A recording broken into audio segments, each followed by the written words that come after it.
Outside maksudnya kita panggil ectopic pregnancy. Ectopic tu luar lah. We don't want that because babies cannot survive dekat luar. Boleh survive dekat dalam je. Kerap kencing Kalau you cramp kan, satu I takut kencing kotor. Infection we don't want in early pregnancy. So your urine tu I buat urine test sekali nak check infection. Okay, kaki belakang, kaki belakang. Last time you ada cyst ke Rani? Tak ada. Sorry, sakit ke? Tak. You were on Clomid kan last time? Letrozole thickening lah of the wall. Thickening of the wall we are happy. Tapi the site sendiri I tak nampak lagi. That's why biasanya kita akan ambil darah. Beta ECG we need to take twice. 48 hours after. Kita nak see dia punya increment.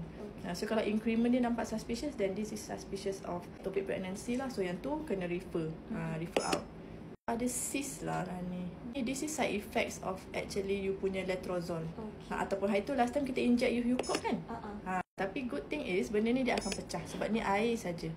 So dalam 3 cm, anything below than 5 tu we are not worried lah. That's why serial scan is important. Left ovarian cyst. That's one of the side effects. Tapi then bila kita repeat another scan, dah tak ada dah. 2 more weeks lah. Okay, I keluarkan Okay, now kita ambil darah. Darah beta ECG.